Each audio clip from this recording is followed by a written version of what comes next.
बिस्मिल्लाहिर्रहमानिर्रहीम। अस्सलाम वालेकुम। कैसे हैं आप लोग? उम्मीद है बिल्कुल खैरियत से होंगे, खुशबाश होंगे, मज़े में होंगे।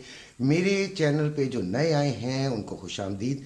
वो इस चैनल को ज़रूर सब्सक्राइब करें। इंशाल्लाह उनके लिए बड़ी इंफॉर्मेटिव वीडियोस रोज़ाना आती हैं। इसके अलावा मैं प्रॉपर्टी यानी रियल इस्टेट के बारे में भी वीडियोस बना रहा हूँ। आप लोगों की जो है वो आप लोगों की खातिर तो उसमें आपको रियल इस्टेट के बारे में भी मुफीद मशवरे दिए जा सकते हैं। आप कहीं से भी हों, इंशाल्लाह आपको सही मशवरा दिया जाएगा। नंबर मेरा मौजूद है, सब्सक्राइब कर लीजिएगा और लाइक और शेयर ज़रूर किया करें। बात ये हो रही थी, जो थंबनेल में लिखा है कि गोल्ड को 2,24,000 पाकिस्तान में होना चाहिए था। मेरी 2-3 वीडियोस पिछली उठा लीजिए। मैंने आपको बताया भी था कि पाकिस्तान में गोल्ड अगर इंटरनेशनल मार्केट में बढ़ भी गया तो पाकिस्तान में उसका कोई खातिर ख्वाह इजाफा नहीं होगा। उसकी वजूहात मैंने आपको बताई थी।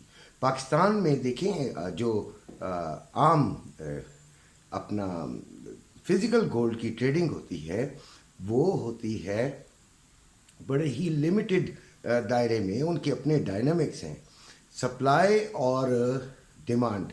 ये एक जब बैलेंस बनाता है, जिस जगह पे बनाता है वहाँ पर उसकी कीमत रख दी जाती है।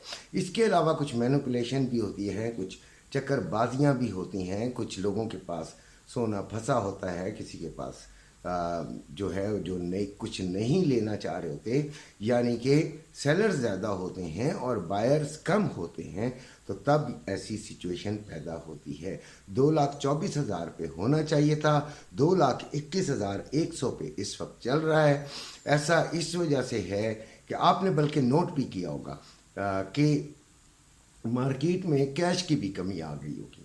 आपको कहा गया होगा, अगर किसी को ज़रूर कहा गया होगा कि अभी कैश नहीं है, फिर कहीं और आपने दिया होगा। बहरहाल ये इस तरह के जो मामलात हैं वो ज़रूर आप लोगों ने फेस किए होंगे, जो कि छोटे पैमाने पे करते हैं, जो लगातार नहीं करते, और जो रोज़ करते हैं, जिनका डेली है ट्रेडिंग फिज़िकल गोल्ड के अंदर, उनको यकीनन थोड़ा सा फ़ायदा हुआ, लेकिन उनकी भी एक्सपेक्टेशंस के ख़िलाफ़ हुआ। यानी कि उनकी जो एक्सपेक्टेशंस हैं वो बहुत बुरी तरह मजरू हुई। उस तरीके से गोल्ड ने जो जंप नहीं मारी, जैसे कि इंटरनेशनल मार्केट में एक बड़ी जंप लगी है अनएक्सपेक्टेडली। हुआ ये है कि प्यूटन साहब ने जो तड़ियाँ मड़ियाँ दे दी हैं, वो ज़रा सख्त आदमी है भाई। उनकी बात जो है वो दुनिया ने चले सुन ली, उसका असर ले लिया। गोल्ड जो है वो बड़ी तेज़ी से ऊपर की तरफ, गोल्ड भी और पेट्रोल पे भी जो कुछ पाबंदियां लगी, तो उसकी वजह से भी ये एकदम दोनों कमोडिटीज़ ये बिल्कुल एकदम अप आ गई। और 8 बजे के डाटे के बाद ये रुकी ही नहीं। मैंने तो हाथ पाँव खड़े कर दिए कि बस अब यहाँ से कोई रिट्रेसमेंट वगैरह के बारे में मत सोचें। बहरहाल 85 पर हमने सेलिंग का कॉल दी, लेकिन सिर्फ उन लोगों को जो विलिंग थे। देखें, कुछ लोग ऐसे होते हैं जो विलिंग होते हैं कि भाई हमने लेनी ही लेनी है, चाहे कैसे ही हालात क्यों ना हों। ठीक है, इसके बाद मैं एक बात और भी आपसे बड़ी अहम करूँगा, उसको सीखिएगा, उसको समझिएगा। अच्छा खैर, तो कुछ लोग विलिंग होते हैं भाई 2-3 ट्रेड, एक में फ़ायदा 2 में नुकसान, एक 2 में फ़ायदा 1 में नुकसान, मतलब वो लगातार लेना चाहते हैं।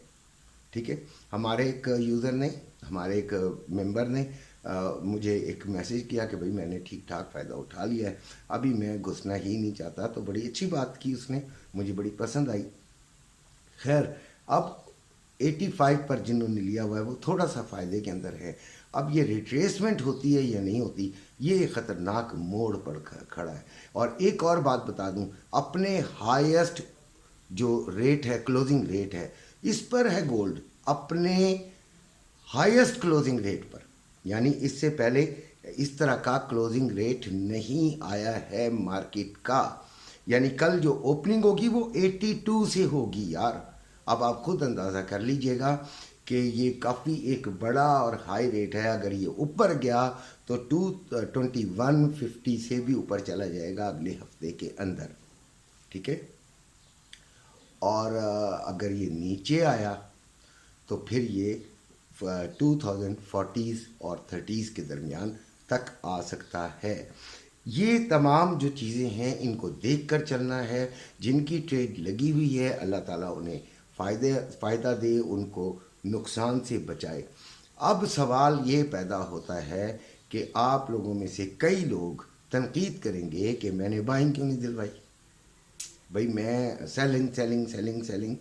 تو بھائی میں نے بائنگ اس لیے، آپ کو ایک بات کو سمجھ آنی چاہیے.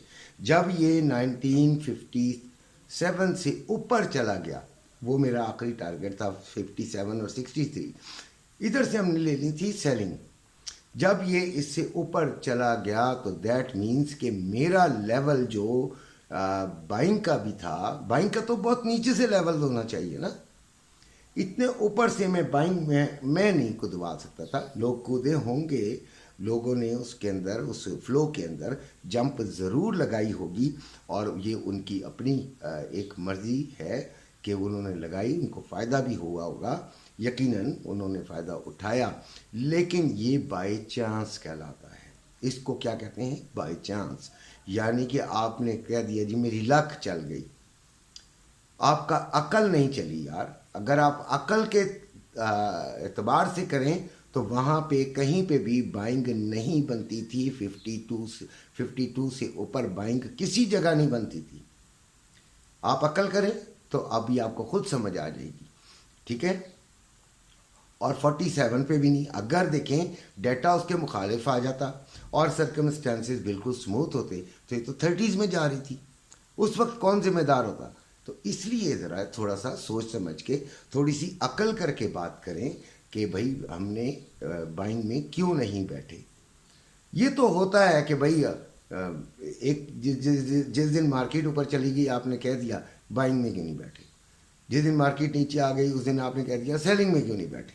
ان چیزوں کو اس طرح عقل کی بنیاد پر آپ ناکام ہوتے ہیں، آپ کامیاب ہوتے ہیں. عقل کی بنیاد پر ہوں گے تو آپ لانگ ٹرم چل سکیں گے. لیکن اگر آپ لک کی بنیاد پر کامیاب اور ناکام، تو پھر لک آپ کو کم از کم ٹریڈنگ کے اندر آپ کو جو ہے وہ زمین پر لے آئے گی. خیر، اب ہم آتے ہیں گولڈ کے بعد آئل پر. آئل بھی بلش ہوا ہے، سخت بلش ہوا ہے، اور اس کو بھی اب ہم نیچے سے اگلے ہفتے میں بائنگ کریں گے، دیکھیں گے انشاءاللہ.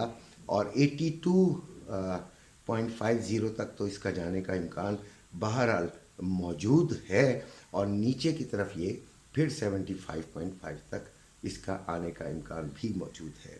ان چیزوں کو مد نظر رکھتے ہوئے کل سے دیکھیں گے اسٹریٹجی کیا بناتے ہیں اور کس طریقے سے بناتے ہیں. انشاءاللہ کل ملاقات ہوگی. اپنا خیال رکھیے گا. اللہ حافظ.